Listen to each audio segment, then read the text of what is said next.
an author who is just getting ready to launch your first book, or even if you have several books under your belt, but you just don't have a good grasp on how to actually market it, then I am so glad that you're here, because today we are going to outline 5 book marketing strategies that you can use to amp up your plan and to see better results. So my name is Jen Hanson-dePaula, and I'm the co-founder of Mixtus Media. And this channel exists to empower and educate authors and to help you to know exactly what you need to do to successfully market your book and to find your audience online. I am really good at helping authors simplify the marketing process and to help them find their readers, specifically on social media. So if this sounds good to you, be sure to hit like and subscribe. I share new videos every Friday. And be sure to download your free book marketing blueprint. It's going to help you get everything laid out and get started. You can find that in the link below. So let's get going. So before we jump into the actual strategies, let's figure out 2 key components that many authors kind of jump over right at the beginning. And first, that is identifying your ideal reader.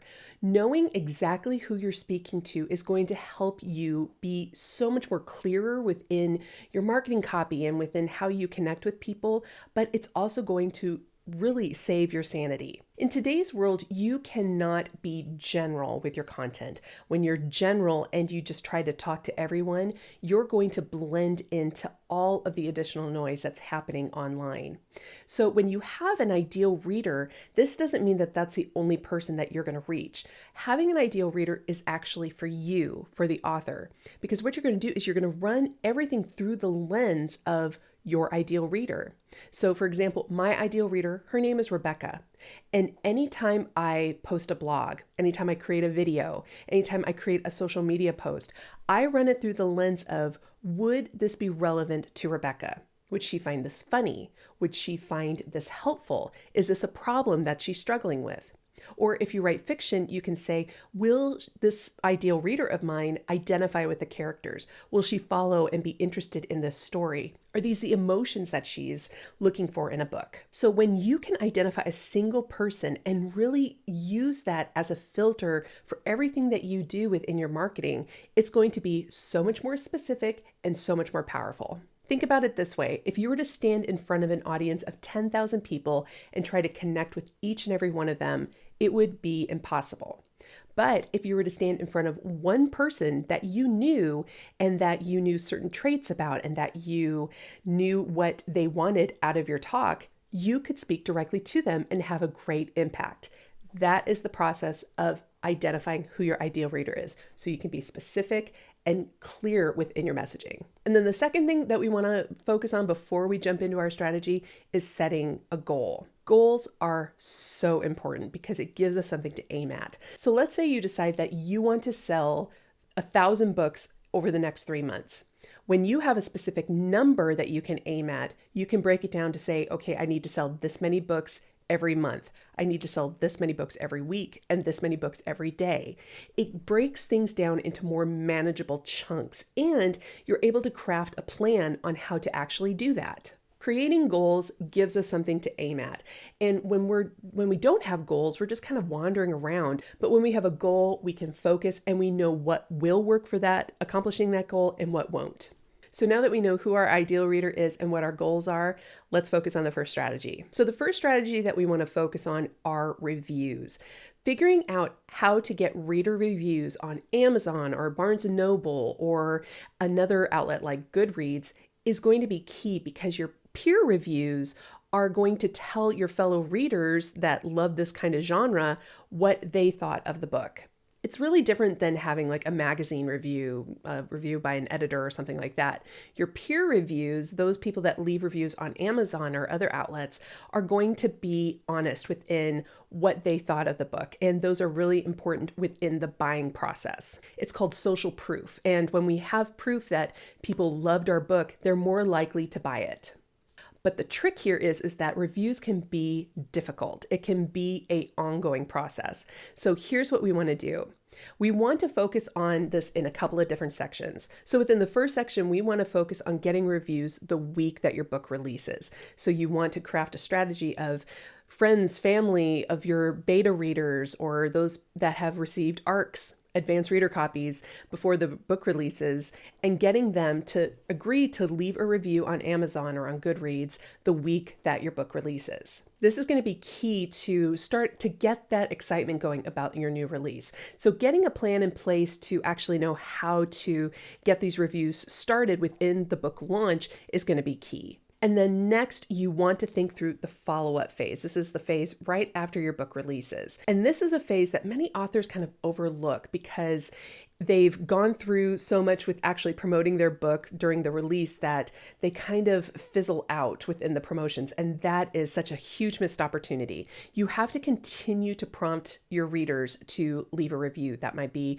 on your social media captions, that could be within your newsletter, and really prompting people to leave a review and saying that you really would love to hear what their thoughts are. So having a plan in place to actually continue to prompt your readers and to continue to prompt new readers to leave a review is going to be key to helping to keep that momentum going. And the second strategy is to plan out your promotions. Really plan for the long game. When we think that our promotions are only around the actual release of our book, we're missing out on additional sales. We want to plan out promotions for 6 or 7 months after the book releases. We want to keep that momentum going. And this also takes a lot of the stress off of the launch because we tend to put all of our eggs in one basket with the launch, and then we kind of just ignore what happens in the following months. And that's a big missed opportunity. So focusing on a couple of key promotions, maybe it's some key podcast interviews or it's some key reviews that you get from the media around the release of your book, and then planning out other promotions. Maybe it's a book giveaway, maybe it's a giveaway on Goodreads or other ebook promotions. You can do many, many different things, but planning them out and then really spreading them out throughout the year is going to help you to keep that momentum going and to keep people talking about your book and to help continue those sales. And then the third strategy is start with who you already know. If you're a new author or if you've really struggled to grow a larger audience on social media or your newsletter or just getting word out about your book, start with who you know. A small group of people is still a mighty army. And so tapping into whether it be friends and family or the few social media followers or the few newsletter subscribers that you have, don't dismiss a small community. That is where you start. And so starting off small is actually a great thing because you can get really valuable feedback from people and you can put that into place and really add it to your strategy. So focus on the people that you've already connected with and that are already in your corner and see if they'd be willing to leave a review, if they would help you spread the word, or really just tapping into them as your core audience to get the promotions going. Then the fourth strategy is to create consistent content. You have got to give your readers a why. If you just say, my book is out, and you hold the book cover up on like a social media post, that isn't giving them a why. You need to tell them why this book is going to be pertinent to them, why they should pay attention. Is it, if you write fiction, is it the story? Is it the characters? Is it the situation? What emotions are you evoking? And if you write nonfiction, what problems are you solving? What questions are you answering? Why should people invest their time into reading your book? How is it going to help them?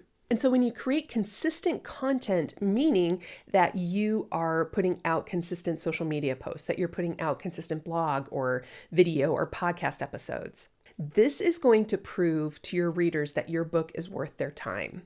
And the fifth strategy is to focus on continuously growing your newsletter. I get a lot of eye rolls when I talk to authors about a newsletter, but your newsletter is the cornerstone of your marketing. And here's why. If you have focused on building a strong social media presence and you have driven people from being a mere follower on social media to actually subscribing to your newsletter, they are saying, you have my attention, I'm interested, and they are that one step closer to actually buying your book. Or if you've made a great impression within the media or you made great connections and people have subscribed to your newsletter, they're saying that they want to know more. Your newsletter is the place where you own those connections. You do not own your social media connections. And if they were to go away, or if heaven forbid your account were to go away, you would completely lose those connections. But with your newsletter, these are your core fans. This is your core audience. And so really continuing to drive people from social media or from your podcast interviews or other outlets or other marketing strategies to your newsletter is really fostering a community and a group of people that you can consistently tap into to know, okay, I have this attentive group of people that are interested in my book. This is the group that I can sell to. Now, I know that these 5 strategies might feel like a lot, but when you spread them out throughout the year and when you take them one step at a time, it is so much easier and more sustainable to actually doing these 5 things rather than throwing a bunch of things that you aren't sure are going to work on the wall to see if it sticks. I call that hope marketing, and you cannot rely on hope. You have got to have a strategy that you know will work, and these 5 tips are really going to work for you. So in the comments below, let me know which strategy you are going to focus on and really put your time into creating a plan around these strategies and do one at a time. You don't have to do everything all at once. Remember, you have a long career ahead of you, and this isn't just about selling a book. This is about making a career and building a solid audience that you can count on for a very long time. So if you found these tips helpful, be sure to click the link below to download my free book marketing blueprint. We go into even more detail on how to accomplish all of your marketing plan and get everything set up and ready to go. And be sure to click like and subscribe. I share new videos every Friday. I'll see you soon.